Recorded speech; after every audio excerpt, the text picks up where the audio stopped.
Good morning friends, welcome back to my channels 3 world. और आज मेरे दिन की शुरुआत हुई थी सुबह 3:30 बजे। और सुबह उठने के बाद मैं फ़्रेश हो जाती हूँ और उसके बाद पढ़ना शुरू कर देती हूँ। तो सबसे पहले मॉर्निंग आवर में मैं सॉल्व कर रही थी मैथ्स के क्वेश्चंस, क्योंकि मुझे मैंने अभी करंट अफेयर्स बहुत पढ़ा है और हिस्ट्री ज्योग्राफी भी मैंने पढ़ा है। तो अभी मुझे मैथ्स में थोड़ा कॉन्फिडेंस गेन करना है। तो फाइनली मेरा फर्स्ट स्टडी स्लॉट जो है वो कंप्लीट हो गया है। लगभग 1.5 घंटे मैंने पढ़ाई करी है। और आपको पता है फ्रेंड्स, सुबह उठकर पढ़ना बहुत मुश्किल हो जाता है जब आपको ये पता हो कि आगे 10 घंटे तक आपको जाकर काम करना है। फ्रेंड्स, तो अभी सुबह के 5:30 बज रहे हैं और मैंने 1.5 घंटे की पढ़ाई की है। 1.5 घंटे में जितना मैथ्स का क्वेश्चन बन सकता था उतना मैंने बनाया है। और यहाँ पर ना मेरे पहले से बनाया हुआ रूटीन है जो कि मैंने कल बनाया था। मुझे कल बहुत टेंशन हो रही थी कि कैसे सारी चीज़ों को रिवाइज किया जाए, तो मैंने एक रूटीन बना लिया था। तो उसके अकॉर्डिंग अभी मुझे पत्र पत्रिकाएं देखना है, वो जो आपका हिस्ट्री का पार्ट होता है उसका वीडियो देखना है। लेकिन उससे पहले मुझे चाहिए चाय, क्योंकि सुबह से उठ के मैं पढ़ रही हूँ और मुझे ना थोड़ा चाय पीने का मन कर रहा है। तो पहले मैं किचन में जाऊँगी, चाय बनाऊँगी और फिर मैं नेक्स्ट वीडियो लेक्चर अपना देखूँगी। लगभग मेरे पास 1 घंटे का टाइम और है, ज़्यादा तो नहीं है। मुझे ऐसा लगता है काश मेरे पास थोड़ा ज़्यादा टाइम होता। तो 1 ही घंटे का टाइम है, तो 6:30 या 6:45 बजे तक पढ़ूँगी। उसके बाद फिर स्कूल के लिए रेडी हो जाऊँगी, क्योंकि स्कूल के लिए ना फ्रेंड्स मैं 7:45 बजे घर से निकल जाती हूँ। तब जाके मैं स्कूल में 9 बजे या 8:50 में 55 मिनट तक मैं स्कूल पहुँच जाती हूँ। तो चलिए फिलहाल मैं जाती हूँ चाय बनाने।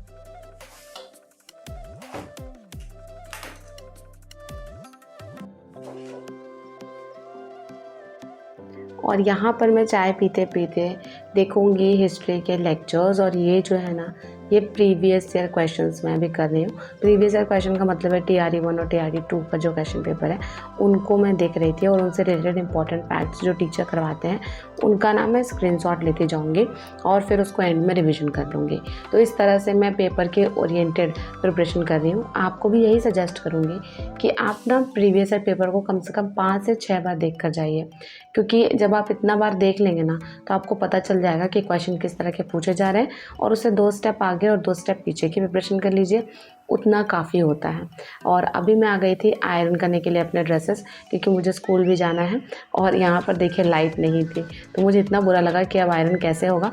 बट पता है, नहाने के बाद ना लाइट आ गई थी। आजकल मैं अपने ड्रेसेस को पहले से प्रिपेयर करके नहीं रखती हूँ फ्रेंड्स, क्योंकि मेरा पूरा टाइम जो है वो पढ़ाई करने में चला जाता है। और पढ़ना इतना मुश्किल है मेरे लिए अभी, इतना कम टाइम मिलता है। लेकिन सोचिए, मैं उतना कम टाइम में भी 5 से 6 घंटे डेली निकाल लेती हूँ, और एकदम टाइम स्क्वीज़ करके।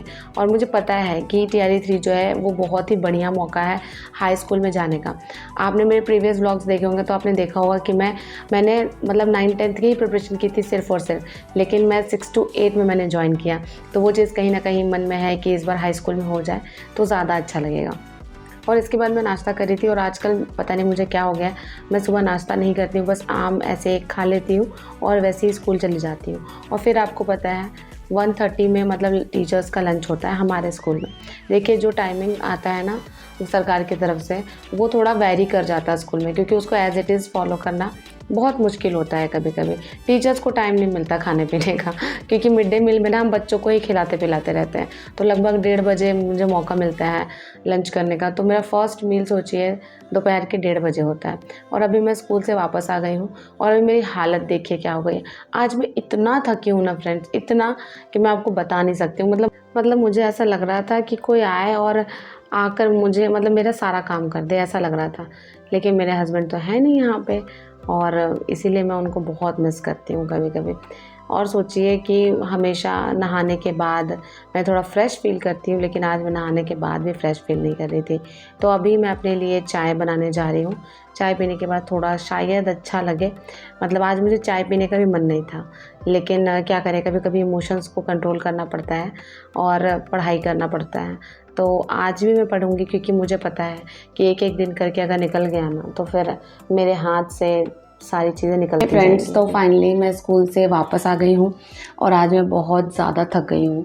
और मेरी तबीयत भी स्कूल में ख़राब हो रही थी, लेकिन स्कूल जाने के बाद तो फिर वैसे वापस आ नहीं सकते हैं, तो पूरा आपको काम करके ही वापस आना पड़ेगा। और गलती ना मेरी ही है। आज मैंने इतना पढ़ाया है फ्रेंड्स, स्टूडेंट्स को इतना पढ़ाया, एक वर्कशीट मैंने नहीं 2 वर्कशीट मैंने बच्चों को ख़त्म कर दिया आज क्लास 7th के स्टूडेंट्स को। वो कह रहे थे मैम अब छोड़ दीजिए, और मैं उनको कह रही थी कि नहीं पढ़ लो, क्योंकि मेरा भी ऑफ कोर्स मेरा एडमिट कार्ड आ गया है, 9th-10th वाला नवादा सेंटर दिया है, तो उस वजह से मैं थोड़ा CLSL पे रहूँगी। तो मैंने सोचा कि बच्चों को पहले ही ज़्यादा पढ़ा देती हूँ, तो उनको मैंने कहा कि नहीं अभी ही आपको पढ़ा देते हैं ताकि आपका सिलेबस पीछे ना रहे। और मेरी ही गलती है, और आपको पता है मैं इतना टायर्ड फील कर रही हूँ, मैं आपको क्या बताऊँ। और ऐसे टाइम पर ना मैं अपने हस्बैंड को बहुत ज़्यादा मिस करती हूँ फ्रेंड्स। मुझे लगता है काश वो मेरे पास होते तो मैं उनसे थोड़ा अपनी बातें शेयर कर पाती है, और वो मेरा थोड़ा एक्स्ट्रा केयर करते थे। अब बहुत लोग कहेंगे कि इतना है तो जॉब छोड़ के हस्बैंड के पास चले जाओ। ऐसा नहीं होता ना, ऐसा नहीं होता है। आप अगर फाइनेंशियली इंडिपेंडेंट रहेंगी और आपको महीने के पैसे भी मिलेंगे, आपको अंदर से स्ट्रॉन्ग फील होगा और आपको अपने हस्बैंड से दूर रहना पड़ेगा, तब आप मेरी सिचुएशन को समझेंगे। जब तक आप मेरी सिचुएशन में है नहीं, तब तक आप मेरी सिचुएशन को नहीं समझ सकती हैं। इसलिए जो लोग ऐसा कहते हैं ना कि इतना है तो जॉब छोड़ दो, जॉब छोड़ना इतना आसान नहीं होता। और मैंने इतनी मेहनत जॉब छोड़ने के लिए नहीं की थी। और इसका मतलब ये भी नहीं है कि अगर मैं जॉब कर रही हूँ तो मेरे अंदर इमोशंस नहीं है, मैं बिल्कुल इमोशनलेस हूँ और अपने हस्बैंड को नहीं मिस कर सकती हूँ। कर सकती हूँ भाई, मैं भी तो इंसान हूँ। तो इसीलिए जो कभी-कभी मुझे ऐसे कमेंट आते हैं, मुझे बहुत बुरा लगता है कैसी होती हैं ये लड़कियाँ, मतलब इनको अपने हस्बैंड से कोई कनेक्शन फ़ील नहीं होता है क्या? और बहुत सारे लोग रिलेट भी करते हैं कि हाँ दी हम आपकी सिचुएशन से रिलेट करते हैं, तो उनको तो पढ़ के अच्छा लगता है, लेकिन कुछ लोग बहुत ही ज़्यादा रूड होते हैं फ्रेंड्स। खैर छोड़िए। तो फ़िलहाल अभी मैं अपने चाय का आनंद लूँगी और फिर उसके बाद ना मैं सीधे पढ़ाई में लग जाऊँगी। नो रेस्ट इसलिए नहीं क्योंकि टाइम कम है, और अब रेस्ट लूँगी तो खुद का कॉन्फिडेंस डाउन हो जाएगा। इसलिए मैं सोच रही हूँ कि सुबह मैंने पत्र पत्रिकाएँ वाला वीडियो देखा था एक, वो 3.5 घंटे की वीडियो थी, उसमें मैंने 1.5 घंटे देखा है और उसका स्क्रीनशॉट लिया है। तो पहले उन स्क्रीनशॉट्स को रिवाइज़ करूँगी और फिर उसके बाद मैं उस वीडियो को कंप्लीट करूँगी। कम से कम इतना तो ज़रूर करूँगी यार। चलिए अब मैं चाय पीती हूँ और आप मुझे देखिए। मेरा जो एग्ज़ाम सेंटर है ना फ्रेंड्स, वो गया में दिया है, और लकीली मेरे हस्बैंड का भी एग्ज़ाम सेंटर गया में ही दिया है। आपका कहाँ पे दिया है आप मुझे कमेंट करके ज़रूर बताइएगा। खान, बंगाल गजट, गंगा भट्टाचार्य, ठीक है। अली लाल, अबुल कलाम, कॉमरेड, मोहम्मद अली जौहर, जमींदार, मौलाना जफर अली खान, मौलाना जफर अली खान, जमींदार मौलाना जफर अली खान, ठीक है। देखो मराठी जो था ना वो था अंग्रेजी भाषा में, और केसरी जो था वो था मराठी भाषा का, और उसको बाल गंगाधर तिलक किया, ठीक है। और 1893 में गणपति महोत्सव और 1895 में शिवाजी महोत्सव किए। उसके बाद है हाँ the Arctic home of Vedas and Gita. इसका कौन लिखा था? Bal Gangadhar. Arctic home of Vedas and Gita, the Arctic home of Vedas and Gita, ठीक है। Bal Gangadhar Tilak, the Arctic home of Vedas and Gita.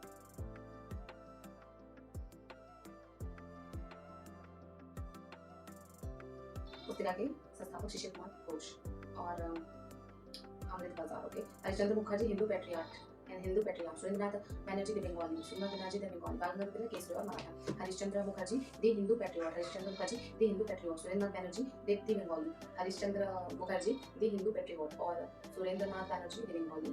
और राजेंद्र प्रसाद का क्या था? आत्मकथा था, आज़ादी के शब्द, राष्ट्र के विचार, चंपारण में सत्याग्रह, महात्मा गांधी और बिहार और कुछ यादें, और क्या था? हाँ भारत, आत्मकथा और एक हाँ उपनिवेशवाद, मानवीकरण क्रांति, ठीक है। रिवीजन करने के बाद ना फ्रेंड्स मैं सो गई थी, और सोकर अभी मैं उठ गई हूँ और इसके बाद डिनर कर रही हूँ, और इसके बाद मैं फिर से लग जाऊँगी पढ़ाई में। और आज मुझे बहुत मज़ा आ रहा है, मैंने खूब पढ़ाई की है। हे फ्रेंड्स, रात के 9 बज गए हैं। मैं आपको टाइम दिखा देती हूँ, आप देखिए, मतलब 8:51 हो रहे हैं। और जब मैं शाम को पढ़ने बैठी थी ना, तो मैंने आपको बताया था कि जो भी मैंने स्क्रीनशॉट लिया था उसको मैं रिवीजन करूँगी, तो उसको मैंने एक बार पढ़ लिया था। उसको पढ़ने में मुझे 45 मिनट का टाइम लगा होगा, अप्रॉक्स 45 मिनट से 1 घंटे का। और फिर ना मैं सो गई थी। फिर सोने के बाद जब अभी उठ रही हूँ तो थोड़ा फ्रेश लग रहा है। और हाँ, जब मैं तैयारी 3 की तैयारी कर रही हूँ तो मेरा स्लीप साइकिल थोड़ा डिस्टर्ब हो गया है। मतलब मैं हमेशा ऐसे ही करती हूँ कि शाम में थोड़ा सो जाती हूँ, फिर अभी देखिए 9 से 11 2 घंटे मैं मैथ्स का एक सेट बना लूँगी। तो इससे क्या होगा कि 2 घंटे एक मैथ्स भी हो गया, फिर थोड़ा मैंने करंट अफेयर्स भी पढ़ लिया आज, और थोड़ा सा मैंने पत्र पत्रिकाएँ जो आपका हिस्ट्री का पोर्शन क्वेश्चन था वो भी मैंने पढ़ लिया। तो मैं तीनों चीज़ को बैलेंस करके चल रही हूँ। और अभी एक मैथ्स का सेट लगाने के बाद 11 बज जाएंगे, फिर मैं 11 बजे आराम से सो जाऊँगी। तो अभी का मेरा जो रूटीन है ना ऐसा ही चल रहा है। तो आप में से बहुत लोग कहते थे पहले भी कि दीदी आप कैसे मैनेज कर लेते हो, पढ़ाई कैसे कर लेते हो। बहुत लोग ये भी कहते थे कि अगर आपकी जॉब हो जाएगी तो कैसे पढ़ाई करोगे। तो यही है, मतलब जॉब में आप देख रहे हैं कि मैं किस तरह से पढ़ने की कोशिश कर रही हूँ। और क्योंकि मेरे लिए तैयारी थी बहुत इम्पोर्टेंट है। आपको मैंने पहले ही बताया था। आप में से बहुत लोग बोलते हैं फिर आप क्यों तैयारी कर रहे हो, आपकी जॉब लग गई है। तो रीज़न बस एक ही है कि मुझे अपने और अपने हस्बैंड का दोनों का एक, मतलब हम चाहते हैं कि तैयारी 3 में समहाउ भगवान की कृपा से कैसे भी करके हमारा सेम डिस्ट्रिक्ट हो जाए। अगर हमारा सेम डिस्ट्रिक्ट हो जाएगा ना तो मतलब जॉब करने का और ज़्यादा मज़ा आएगा। तो बस इसीलिए मैं टीआरई 3 में तैयारी कर रही हूँ, टीआरई 3 की तैयारी कर रही हूँ। और अगर आप भी प्राइवेट जॉब करते हैं और गवर्नमेंट जॉब की तैयारी करना चाहते हैं तो इसी तरह से आप भी अपना टाइम सेव करके पढ़ सकते हैं। क्योंकि अगर आप कोई भी जॉब में हैं तो आपको 8 से 10 घंटे उधर देना ही पड़ेगा। लेकिन कोशिश कीजिए कि सुबह में 2-3 घंटे, फिर जॉब से आने के बाद 1 घंटे, फिर रात में 2 घंटे, ऐसे करके आप करेंगे तो लगभग 6 घंटा आपका एक दिन का निकल जाएगा। और हाँ, 6 घंटे इनफ होते हैं। हाँ, बट उस 6 घंटे में आप खाना नहीं बना सकती हैं।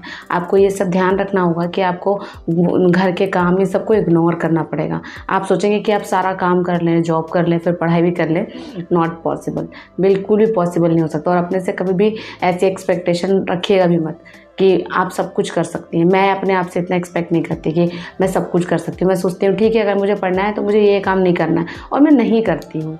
तो आप भी ऐसा करेंगे ना अगर, तो आपके लिए पढ़ना बहुत ईजी हो जाएगा। हाउसवाइफ्स का मैं अक्सर देखती हूँ कि उनकी आदत होती है कि वो घर का सारा काम कर लेती हैं फिर पढ़ने बैठती हैं। तो आप सोचिए कि आप प्रायोरिटी घर के काम को दे रही हैं, तो 5 साल के बाद आपका फ्यूचर कहाँ होगा? किचन में ही होगा और कहीं नहीं होगा। जिस दिन प्रायोरिटी आप अपनी स्टडीज़ को देने लग जाएंगे ना, मतलब आप 1 से 2 साल प्रायोरिटी अपनी स्टडीज़ को दीजिए। पहले पढ़िए, बाद में काम कीजिए। किसी भी तरह से, नो मैटर हाउ, आपको जैसे भी करना है वैसे कीजिए। लेकिन अगर आप पढ़ाई को पहले रखेंगे तो 5 साल के बाद, 5 साल छोड़िए, 1 या 2 साल के बाद ही आपको आपका फ्यूचर दिख जाएगा। तो वही बात होती है कि अगर आपको अपना फ्यूचर देखना है तो अपना डेली रूटीन देख लीजिए। अगर आपके डेली रूटीन में लेज़ीनेस है, जैसे अभी मैं 10 घंटे, साढ़े 10 घंटे बाहर स्पेंड करती हूँ और अभी मैं लेज़ी हो जाऊँ, मैं सोच छोड़ो ना, क्या ज़रूरत है पढ़ने का, जॉब तो लग गई है, कभी ना कभी तो ट्रांसफ़र हो ही जाएगा।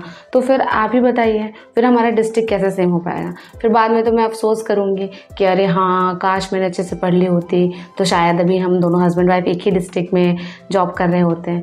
तो मैं ये शायद वाला जो है ना, ये क्वेश्चन मार्क वाला चीज़ नहीं चाहती हूँ अपनी लाइफ में। भले हमारा सेम डिस्ट्रिक्ट में हो या ना हो, लेकिन मैं अपनी तरफ से कोशिश पूरी करूँगी। हमारी आदत होती है, हम रिजल्ट ओरिएंटेड ज़्यादा होते हैं, रिजल्ट पर ज़्यादा फोकस करते हैं कि पढ़ने के बाद ये हो जाएगा। आप ये देखिए, आप प्रिपरेशन ओरिएंटेड बनिए। आप ये देखिए कि आज एक दिन है, आप एक दिन पढ़ सकते हैं कि नहीं पढ़ सकते। हमारी आदत होती है कि हम सोचते हैं कि अरे हमें तैयारी करनी, 1 साल पढ़ना पड़ेगा, पता नहीं 1 साल इतना हार्ड रूटीन हम फॉलो कर पाएंगे या नहीं कर पाएंगे। आप उतना मत सोचिए, आप बस एक दिन का देखिए कि आप एक दिन फॉलो कर रहे हैं, ठीक है कर लीजिए, दूसरा दिन कर रहे हैं कर लीजिए, जिस दिन नहीं हो रहा मत कीजिए।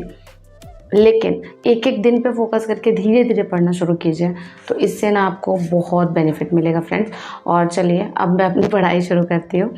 8:55 हो गए फ्रेंड्स, और अभी मेरे लिए एवरी मिनट काउंट्स, हर एक मिनट मेरे लिए VVI है, मतलब बहुत बहुत बहुत इम्पॉर्टेंट है। तो देखिए यहाँ पर देखिए, मैंने अपना लेक्चर भी खोल लिया है और 9th-10th का मैथ्स मैं अमरजीत सर से पढ़ती हूँ। और मैंने आपको पहले ही बताया था, एक नंबर टीचर है, मतलब नंबर 1 टीचर है। आप इनसे पढ़िए, आपको बहुत मज़ा आएगा। तो अब मतलब इनसे क्वेश्चन मैं सॉल्व करती हूँ। ऑफ कोर्स अभी पढ़ने का टाइम तो नहीं है, प्रैक्टिस करती हूँ क्वेश्चंस। तो चलिए, अगर आपको मेरी वीडियो अच्छी लगी हो तो लाइक कर दीजिएगा, चैनल पर नए हैं तो सब्सक्राइब कर दीजिएगा। इसी तरह के वीडियोस के साथ आपसे मिलती रहूँगी, आपकी लाइफ में पॉजिटिविटी ऐड करती रहूँगी। मिलते हैं नेक्स्ट वीडियो में। Bye bye and take care. 19 जुलाई का जो डेट है, आप यह मान के चलिए कि 19 जुलाई से आपका पेपर हो सकता है। नाम के चैनल को सब्सक्राइब कर लीजिएगा, ठीक है? वहीं पर कल से आपको टीचर वाली क्लास मिलेगी। जानते हो ये 120 एक व्यापारी अपने वस्तुओं का अंकित मूल्य उसकी लागत मूल्य से 20% अधिक रखता है। अच्छा, SP, CP, MP 100 है तो 120 रखेगा और ग्राहकों को 95%, 100 है तो 95 रहेगा, दोनों को इक्वेट कर दो। Very easy question. इधर 120 से गुना कर दो, इधर 95 से गुना कर दो, हो गया 9।